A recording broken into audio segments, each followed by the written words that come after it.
Okay, good morning.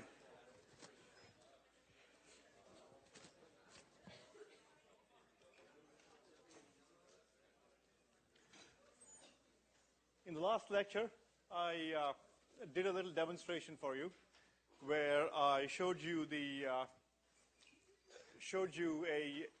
pair of inverters and showed you that the the output of the first inverter looked weird.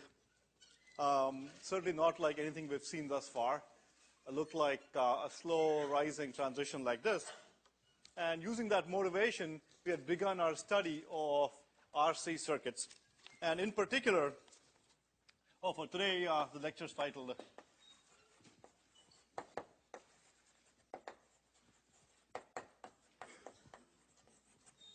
So we're going to look at the fundamentals of digital circuit speed, and it all boils down to an RC delay. Okay, by the end of the lecture, I'm going to show you two numbers that you can look at a circuit and obtain by observation, multiply them out, and you'll get a good idea of the speed at which a circuit will run. It's pretty amazing. Okay, so as a quick review, and the relevant section for this is chapter 10.4.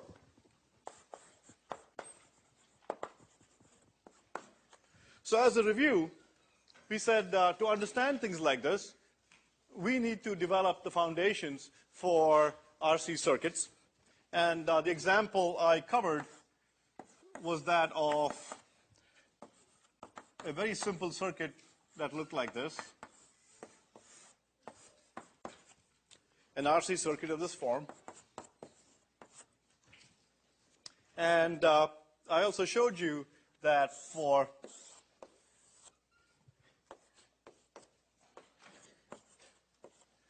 an input of the form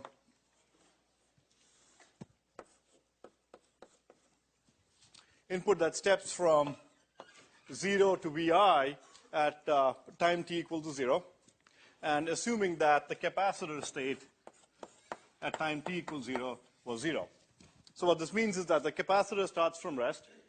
So at time t equal to 0, this is Vi, I'm sorry. So we assume that the capacitor starts from rest.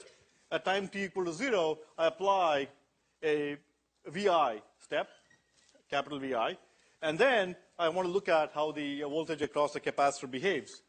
And we did a bunch of analysis, and at the end of the day, in the final demo in the lecture last time, I showed you that the capacitor would behave like this. It would start off at,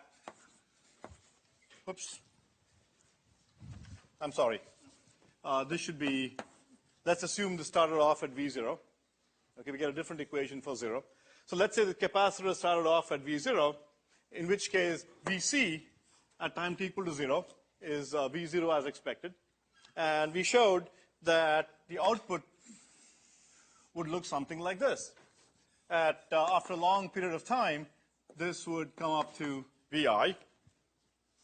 And this rise had a time constant of tau equals RC. So we wrote the equation for this waveform. And this is the case when Vi is greater than Vo. Okay? I'd like you to stare at the circuit and this result here to get more intuition on what's going on. So at times t0, Vc starts up at 0 as expected, at V0 as expected. Okay, because I'm telling you that that's the case. That's the initial condition. Starts up at V0. Then this one steps to Vi. Okay, there is no infinite transition anywhere here, and so the capacitor holds its voltage at V0 at time t equals 0. And then the Vi here, which is greater than V0, begins to charge the capacitor up. Okay, charge it through this resistor, and so therefore the capacitor charges up. After a long period of time, from a basic foundations of capacitors, we know that the capacitor appears like a long-term open circuit to DC. Okay, this is a DC voltage Vi, so it appears like an open circuit. So after a long period of time, Vi appears at the end. And from here to here, I have an exponential rise that is typified by an equation of the form minus t by RC. Okay? This kind of waveform, rising from a smaller value to a higher value, is typified by this expression. Okay? We saw that expression when we developed the equations the last time. On the other hand, if Vi, if the input was such that Vi was smaller than Vo, so let's say Vi was smaller than Vo, then what would happen is that the capacitor voltage would start off at V0, because I'm telling you that's the initial condition, and would then decay in this manner to the final value of Vi, which is the input. So instead of going up this way, it decays down to the final value applied to the circuit. Again, the time constant is RC, but this is typified by a form. Okay, this is exponential rise, and this guy, e to the minus t by RC, is an exponential decay. So the key thing to remember is that when you have RC circuits of this form, the waveforms that you get are either minus t by e to the minus t by RC or 1 minus e to the minus t by RC. Okay? So you can now begin to see how waveforms such as that come about. We will do an example and sit down and compute the inverter delay, and notice that this waveform here is very typical or corresponds to this waveform that we see here. Okay? Here I'm starting at V0, and assuming this axis starts off at 0, this one starts very close to 0 and then rises up to some final value. Okay. So this is, so far I've reviewed some material for you that I covered the last time. As a second step, I'd like to give you a much more intuitive approach.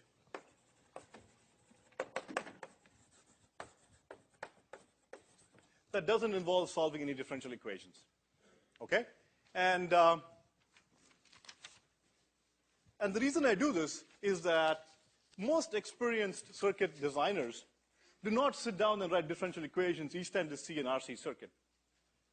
Okay? So when you're starting out, you see an RC circuit, boom, boom, boom, you say, node method, and you write the differential equation. But experienced people don't do that.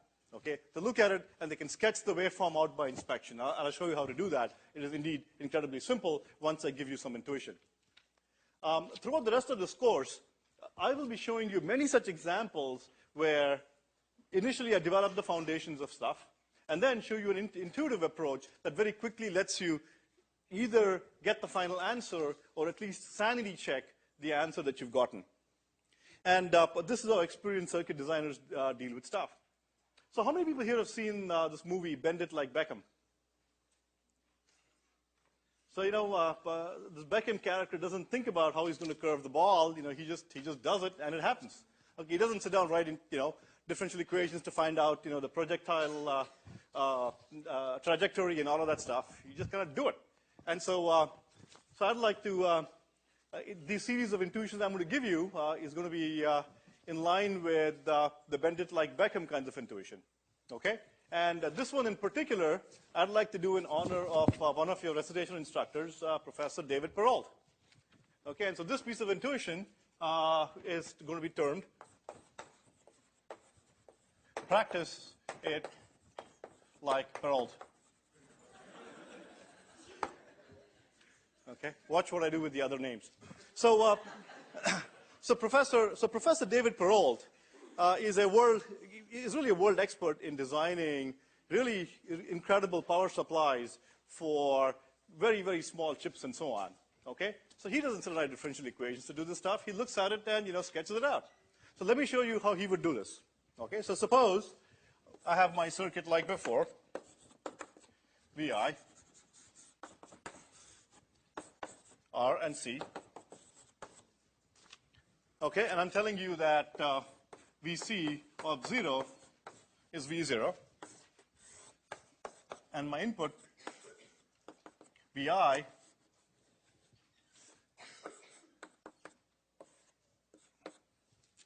is a step that looks like this. Vi is a step. Okay? So how would Professor Perrault do this? Okay, let's do it completely by intuition. Okay, no math here. All right, so we know that I've told you that this guy starts off at V0. I'm telling you that, so you know. There. You know it's going to start at V0. Okay, and there is no impulse or huge infinite transition, and so the capacitor starts off at V0. We also know from basic capacitor properties that after a long period of time in the steady state, this is but a DC voltage. Like if I apply a DC, okay, and here's my capacitor, after a long period of time, this guy is going to look like an open circuit. Okay, it's going to charge up to some value, and then it's going to look like an open circuit. Okay, because if it didn't, you would keep charging it, and its voltage would keep increasing. Okay, that doesn't happen. It looks like an open circuit. So if it looks like an open circuit in the long run, the voltage across it must be capital VI. Okay, so if I don't have current flowing in the circuit, then the only way that can happen is this open circuit. So capital VI appears across the capacitor. Well, so after a long period of time, I know that the output must look like this. Okay, in this case, I've assumed Vi is greater than VO. So you've got 2 points of your curve, V0 and Vi after a long period of time. Okay, and as I told you earlier, with capacitors, you get 2 kinds of curves, chuk or chuk, right? 2 things. So what you do is you go zoop, there you go, you're done. Okay, and this has an exponential rise. This is of the form 1 minus e to the minus RC. So we can write down the equation for that as follows. So VC is, we know that there is something to do with minus T by RC. Okay, this is of that form. So there has to be that term in there somewhere. Okay, and I start off at V0. So at time t equal to 0, at time t0, this is 1 and this is 1, so this term becomes a 0. Okay, so at time t0, that becomes a 0, so I get V0 here. Okay, I'm going to make sure this stuff stays 0 at time t equal to 0. Okay, so I start off at V0. Now, as time wears on, what happens here? This voltage here, Vi minus V0. Okay, if you look at this difference, that is exponentially decaying over time. And so therefore, all I have to do here is write Vi minus V0. There's the answer. Okay, I know the form of the curve. I'm just fitting an expression that meets this form. Okay, so this starts off at V0. When time t is 0, this second expression is 0. And so it's V0. Okay, and this difference here, this difference decays down to 0. Okay, and this difference here, Vi minus V0, is multiplied by this term here, and that's what I get. And you can confirm this. At time t equal to 0, this is 0. At time t infinity, this goes to 0. This goes to 0, leaving a 1. And V0 and minus V0 cancel, and I get a Vi. Okay, virtually any such simple voltage source, current source, resistor, capacitor circuit for most inputs like steps and so on can be analyzed in this manner. Okay, initial value, final value, check.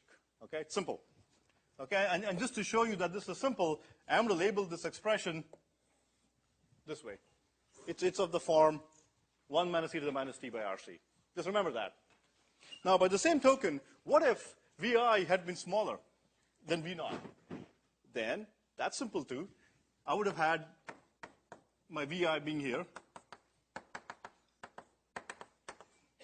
Vi would have been here. And that's of the form, in this particular situation, here's my Vi, my starting value, and I do this. Okay, and just to label that, let me label that this way. Okay, I just told you that for RC circuits, you go this way or you go this way. Okay, so it's down here. So I get some kind of an exponential decay. Okay? And like before, think of this one. This one has VI as a base value here. And the difference between the two is VO minus VI. Okay? And that difference decays. So I have a VI out here, and this difference decays. So I get VO minus VI, and that decays in this form. Okay? So I get an exponential decay of this difference here. Okay, just stare at it for a while longer, and you should be able to just go and knock it off just like this. Okay, just like Professor Perrault would. Boom. Okay, no differential equations, just write it down by looking at the curve. So let's keep these two in mind, these two forms. Okay, one is the 1 minus e to the minus t by RC form, and the e to the minus t form. Okay, both have a time constant RC. So, so this is for, oh, let me just make this a dashed line just to be the safe side here. Okay.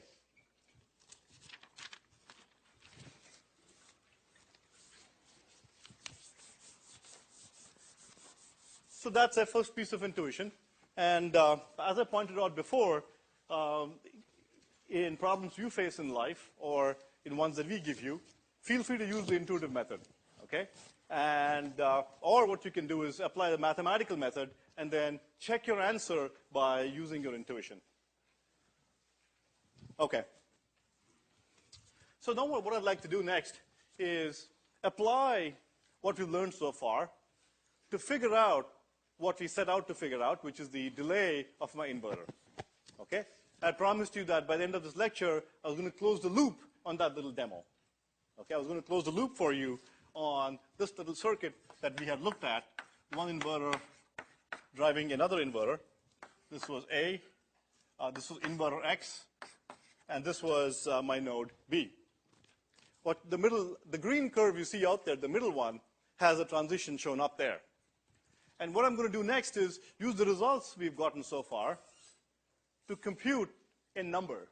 We're going to compute a delay number, both for a rising transition, we'll call the delay TR for rising transition, and we'll compute a delay for the falling transition, TF. Remember,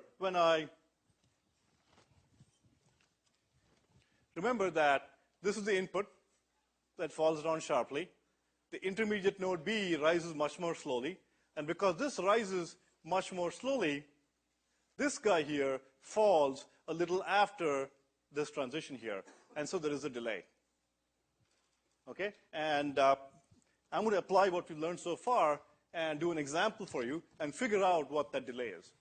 Okay? This is an absolutely foundational calculation done in building digital circuits all the time.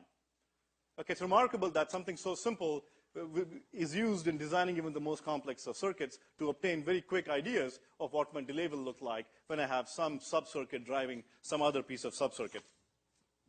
So let me just draw a few equivalent circuits for you. The internal circuit looks like this.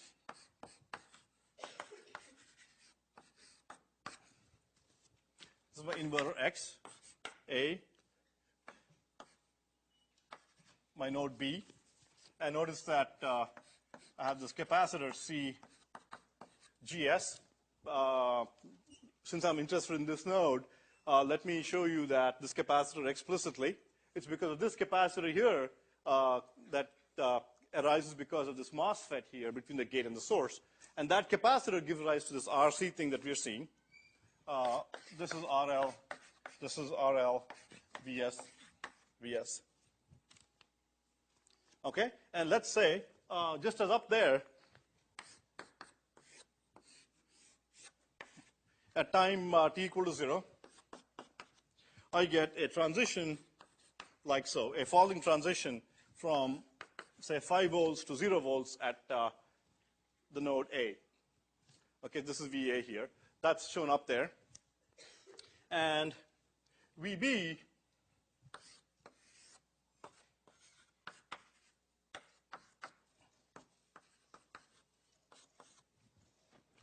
So we had expected that VB would look like this. We'd expected VB to be instantaneous and looking like that. But instead, because of the capacitor, VB looks like this. Okay, remember again, this is of the form 1 minus e to the minus RC. Okay, we'll write down the answers by inspection. So from this, let me draw the connection to circuit delay by showing you another little graph here, T, VB, okay, so 0. And what I'm going to show you, let's say this is 5 volts. And so the output goes like this from 0 to 5, from close to 0 to 5 volts. Okay, it's close to 0 because at least for the inverters we've been seeing in lab and so on, the R on for the inverter is very, very small compared to RL. Okay, so it's virtually 0 down here. And so what's the delay? I mentioned there are 2 delays of interest. One is the rising delay. That is the logical value at the end of, if I wait a long enough period of time, is a logical 1. Okay? Delay is simply defined as starting from here, okay, how long does this output take to get to a valid 1? Okay? So at what voltage here can I say that this transition corresponds to a logical 1? At what voltage here can I say that that represents a valid 1? Any ideas? Yes? Depends on the discipline. Bingo. So it depends on the discipline. Okay, now let's get more specific. Okay, since it depends on the discipline, at what value, based on something in the discipline, can I say this thing is a logical 1? This is an output, remember. VOH. Bingo. There's some VOH somewhere, and it takes some amount of time to get to a valid logical 1 output. There we go. There's a delay.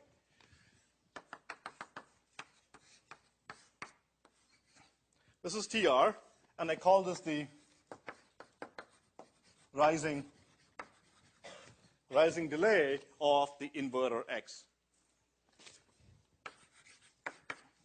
It is interesting that the rising delay of inverter X, based on our model, depends on the parameters of this inverter and the parameters of whatever it is driving.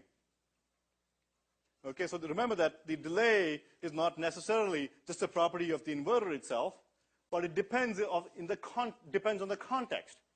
So if I stick my inverter before another inverter like this, it's a capacitance on that inverter by our model that tells me what the delay is going to look like. Of course, in addition to RL, and we'll do the math in a few seconds.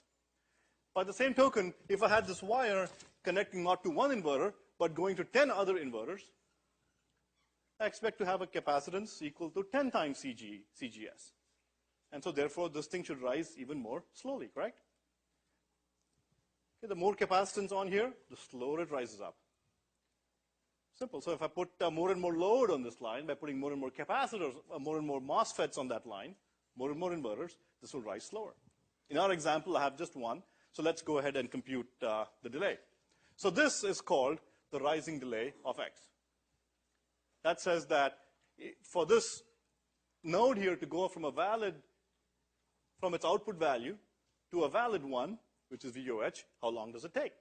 Notice if this capacitor was 0, if this cap was 0, then you would have seen an instantaneous transition.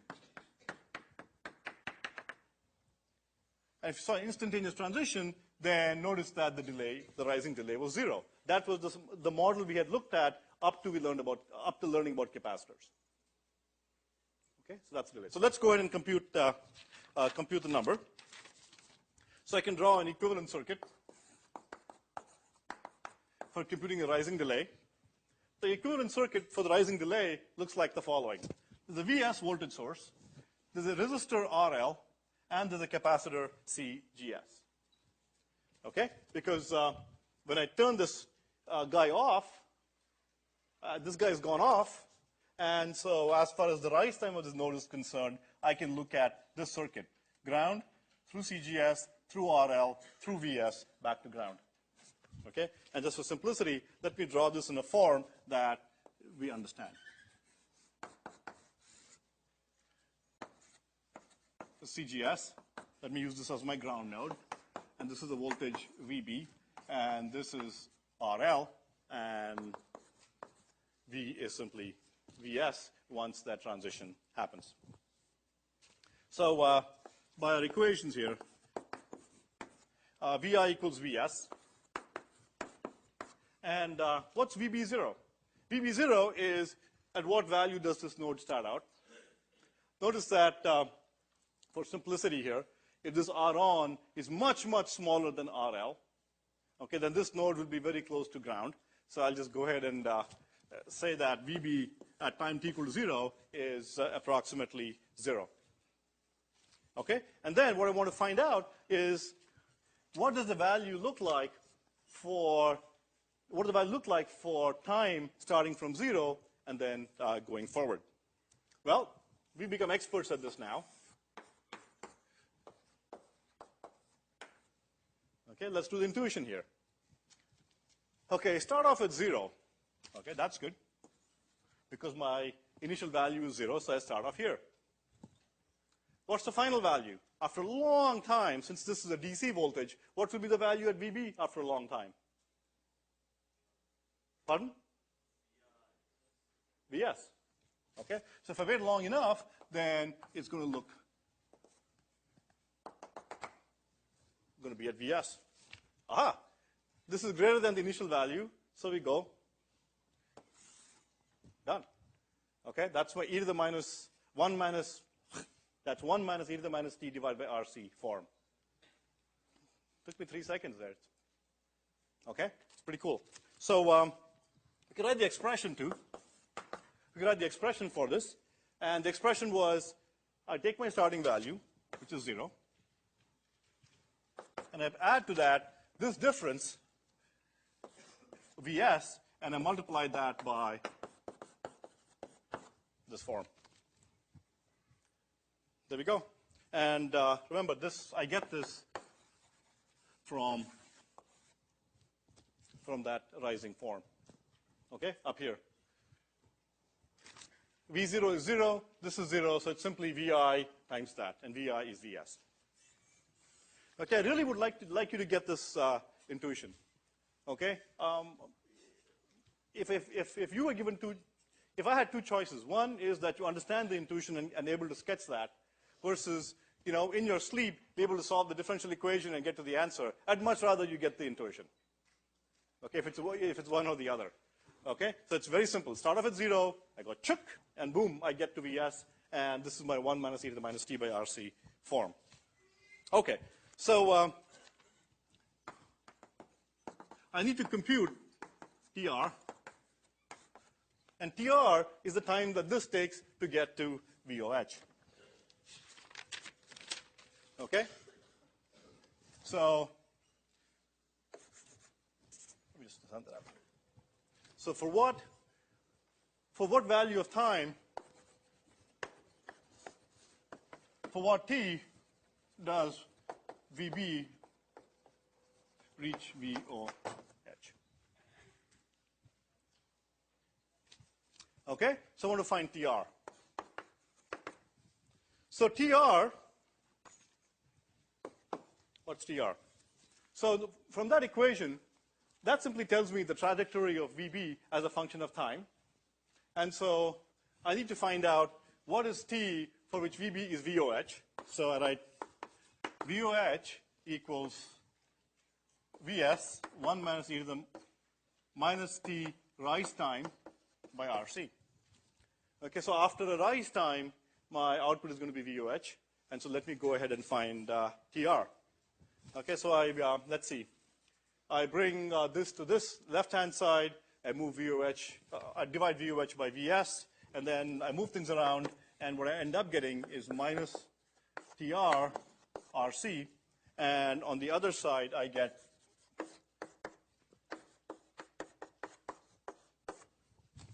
okay. I divide VOH by Vs. That's this. That's this. I move this to the other side, and move e to the minus t RC to this side, and take logarithms on both sides. This is what I get. Okay, so TR is therefore minus RL CGS ln 1 minus VOH by VS. That's my rise time. You can just do this by inspection. It's just so awfully simple. So, but just to give you some intuition at, with numbers and so on, let's say that RL is 1K, VS is 5 volts, VOH is 4 volts, CGS is 0.1 picofarads. This happens so often that we oftentimes call it puff. Okay, 0.1 puff. Okay, it's picofarads. It's called puff. If it's nanofarads, I don't know why they didn't call it nuff. They just call it nanofarads. Okay, so TR for these numbers gets to be 1 times 10 to the 3 times 0.1 times 10 to the minus 12 for picofarads, ln of 1 minus 4 by 5. Okay? And if you do the math, you get this down to 0.16 nanoseconds. This means that if I had an inverter like that, driving another inverter, then my output transition would be delayed by 0.16 nanoseconds. Okay, and trust me, when Intel builds its microprocessors or when Broadcom builds its cable modem chips, okay, they have to do this one way or the other using a computer tool or by hand for virtually every little sub-circuit in their big chip. Okay, that's how you get the delays or some approximation thereof.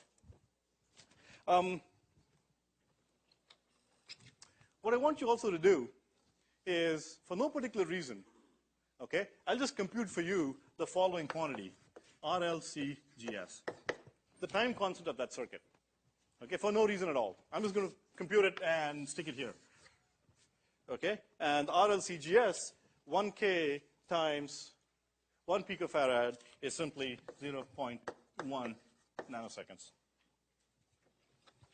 I'm just writing it and sticking it there for no particular reason. Okay.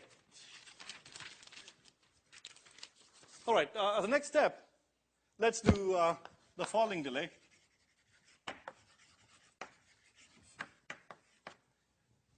TF.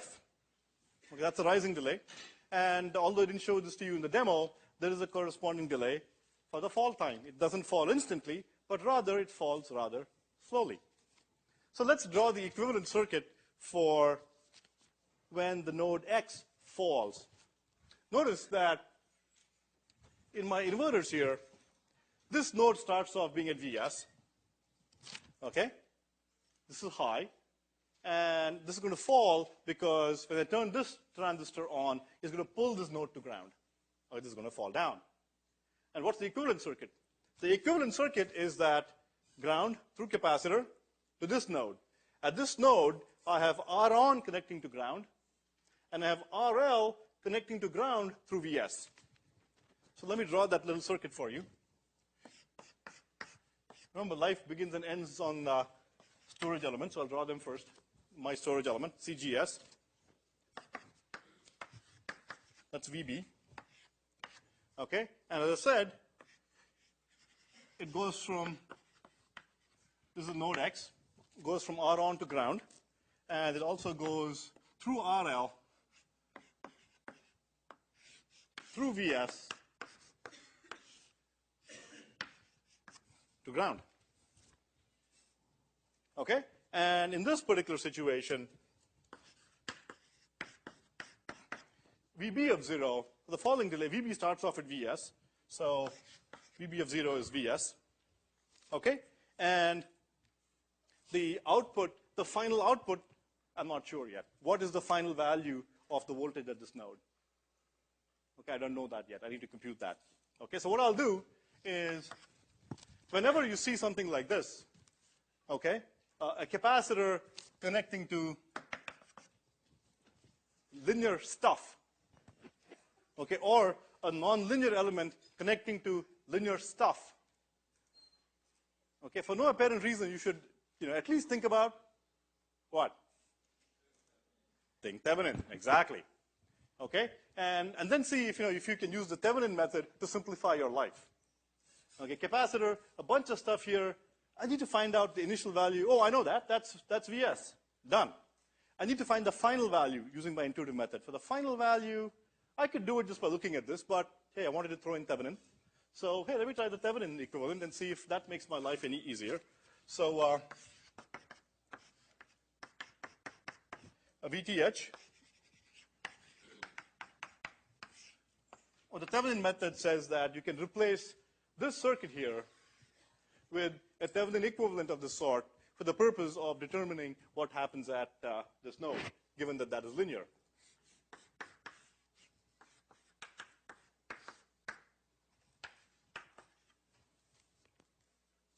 Okay, so I need to find out that for the purpose of determining what happens at the node X,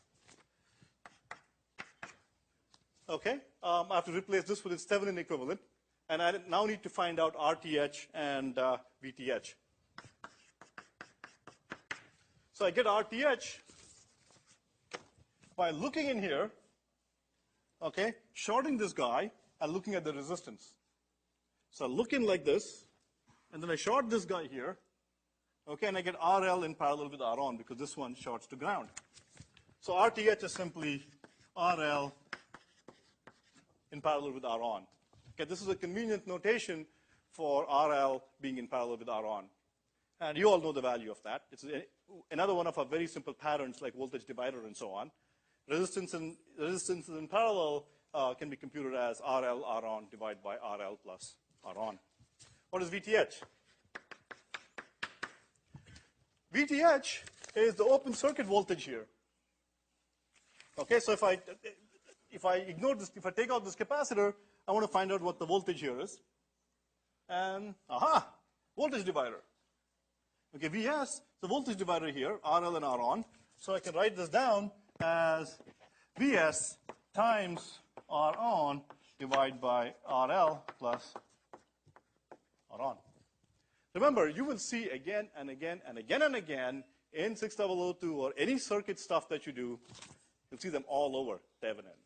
Voltage dividers, current dividers, resistances in series, resistances in parallel, RC thingamajigs like this. Okay? So if you just remember those 10 to 15 intuitive patterns, they are pretty much set for life. Okay, it just comes on again and again and again. Parallel resistors, voltage dividers. You should be able to write down a voltage divider, in your sleep. Okay. So this is what I have. And so let me now write down intuitively what I expect the node X to do just by inspection. Okay, let's see. What is the initial value of the voltage across the capacitor? Intuitive method. Okay, this is how Professor Perot would do it, remember? So he would start off by saying, aha, initial value is Vs because I'm told it's Vs. Okay, start off at Vs, and so I start off here. What's the value after a long, long time based on this circuit here? V Thevenin. So after a long time, this is a DC voltage because that is a DC voltage. Capacitor looks like an open circuit after a long time, and VTH appears there, so it's simply V Thevenin.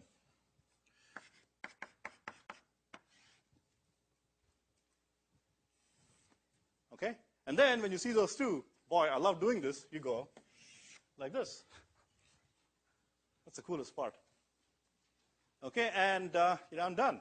It's so simple. 3 seconds or less, I'm able to tell you what the delay of a inverter is, purely by intuition. Okay, completely intuitively. I haven't done any solving. It's just by observation. Took this circuit, okay, made my life easy. Thevenin, looked at RTH, VTH, and then sketched it by inspection.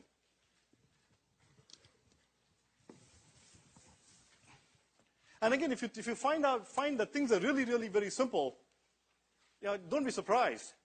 Okay, once you get some conceptual understanding, things are indeed very simple. Okay, and you can eliminate a lot of math just by staring at things and attempting to build up the intuition. Okay, so as a next step, what I can do is write down the expression for VB, and I write down the expression from a falling transition. So how do I do it? What was it? VB. What was the method? I take the lowest value of interest here. That's VTH.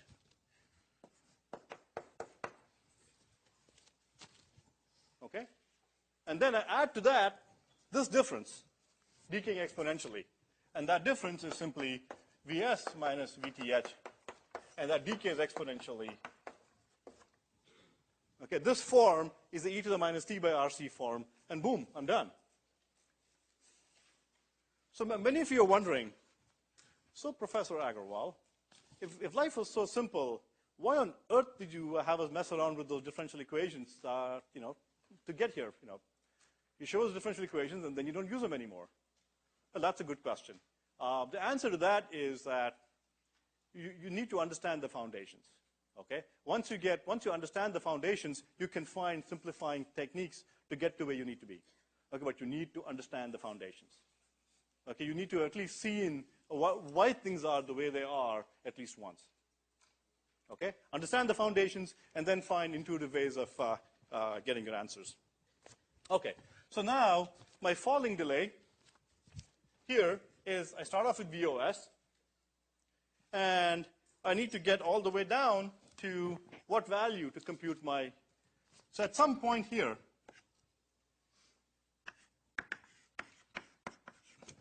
this is a valid 1. At some point, VB becomes a valid 0 for the output. Okay? And that's when I stop my TF clock. So what's the value here for this to be a valid 0? Don't all yell at once. VOL. Okay, so I simply have to figure out what is the value of time. This is page 7. What is the value of time for which this expression decays down to VOL? So it's VTH plus Vs minus VTH e to the minus TF by RC. Okay? So then I simplify this. How do I do that? I do VOL minus VTH. Okay? And then I divide that by Vs minus VTH. So VOL minus VTH. Divide that by Vs minus VTH. Take logarithms on both sides. Okay? And then multiply by RC. So I get TF is minus RC log of that. This is R Thevenin, and this is CGS. Okay. How did I get this? VOL minus VTH, divide by Vs minus VTH, take logs on both sides, okay, and then multiply throughout by minus 1 divided by minus RC. And I get my TF. Done. So let's do it for the same numbers, for the same set of numbers. Just that let me add an R on of 10 ohms. Okay, I'll do this for R on of 10 ohms and compute the value for you. So TF is minus RTH. RTH is R on parallel RL. This is 10 ohms. That's 1K. So 10 ohms in parallel with 1K is approximately 10 ohms. Okay. So let me just use approximately 10 ohms. 1 picofarad, 1 puff. That's RC times ln of VOL. Oh, I need to give you a VOL. So let's say my discipline has VOL being 1 volt. And so therefore, I end up getting VOL minus VTH divided by Vs minus VTH. Okay? Since R on is much, much, much smaller than RL. Since R on is 10 ohms and this is 1K, most of Vs will drop across RL. This is 100 times smaller.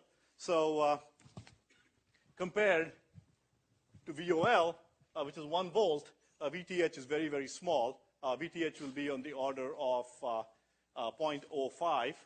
And so therefore, I simply write down VOL here and say VTH is approximately 0. And I get Vs minus VTH. And this is approximately 5. Okay, so let me just say this is approximately. Okay, and if you do it, you will get 1.6 picoseconds. Okay, and again, just for fun, let me write the corresponding RC time constant for the circuit, which is RTH CGS. So RTH is approximately 10 ohms, and CGS is 1 picofarad. So this is 1 picosecond.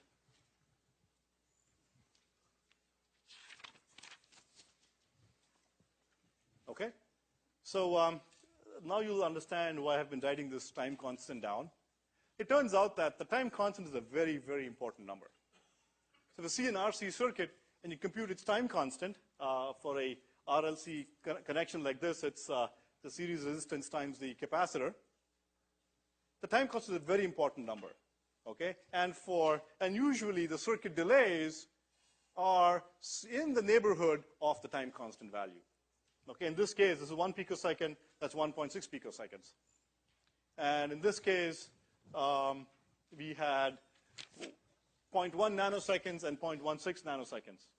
Okay, so the time constant itself is a good indicator of what your delays are going to be like. Okay, so if you have no time, you're sloshing your cereal down in the morning and you need to know how long, what the delay of the inverter is very quickly, you have 3 seconds, boom, just do the RC, and that's a good first approximation. Okay, what I'd like to do next in the last 3 or 4 minutes is set up a little demo for you for your recitation, and then your recitation will cover it.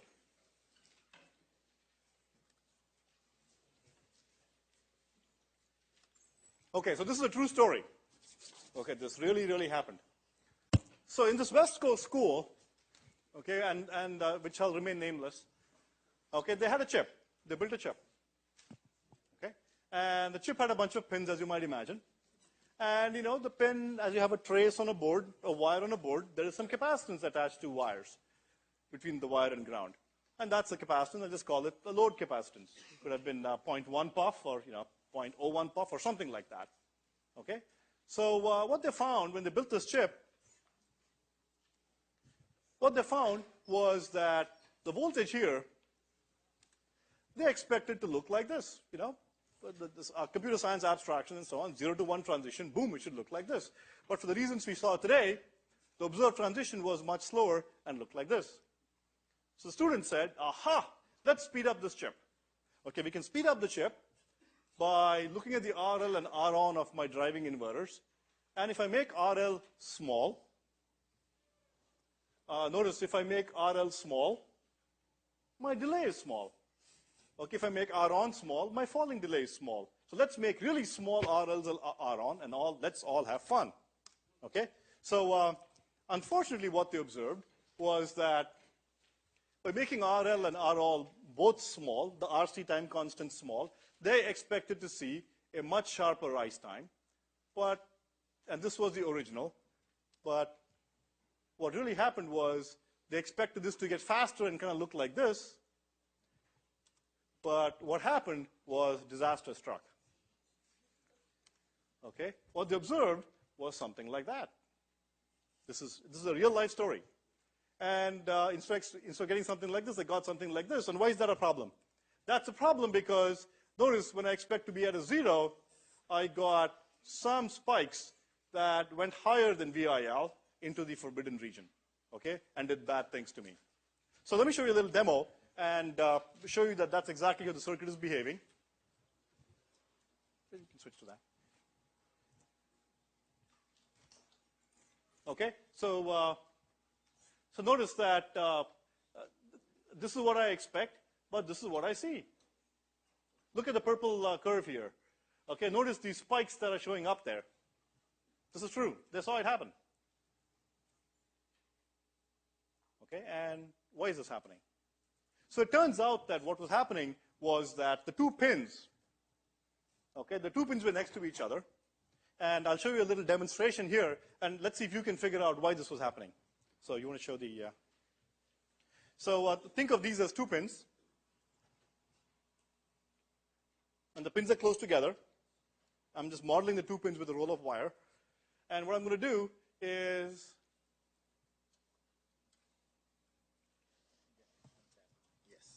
I'm going to separate the wires and keep them far apart. It's like keeping my pins far apart. Hey, guess what happened? Those nasty spikes went away. But then if I can't keep my pins a meter apart on a chip. Your laptops are going to look, 20 yards long. You want the pins to be very close to each other, so that you can have many pins on your chips and therefore have very small systems. But then look, I get those spikes. So any idea why is that happening? Why is it that when the pins are close together, I get those spikes? Switch to this. Any ideas? Somewhat? We just learned about capacitors, so this must have to do with capacitors. There is this parasitic capacitor between the pins. Exactly. Here's what's happening. So here's what I expect. I expect a nice square wave at the output, but instead, I have a pin next to me, and I have a faster waveform driving it, and so therefore, there's a parasitic capacitor here, and because of that, I get something called crosstalk. And the model for crosstalk is some resultant resistance with the parasitic capacitor, and I get those spikes. And at the 6002 experts saw the solution. So how do we fix this problem? So 6002 experts said the way we fix this problem is that slower may be better. Instead of having sharp transitions, let me drive it with slower transitions. Okay, let's switch to the demo again. And you will see in recitation, I'm showing the demo very quickly. So I have a sharp transitions at the input, which is a yellow thing out there. I'm going to make the transition slower, switch to a triangular wave, and you'll notice the spikes go away. Oh, no, that's the wrong one. The yellow one. There you go. The moment I switch to a slower transitions, boom, the spikes go away. I'm going to switch back to square. There you go. The 6002 experts saw the solution. Okay, slower transitions. And you will see, do this example in detail in section tomorrow. Thank you.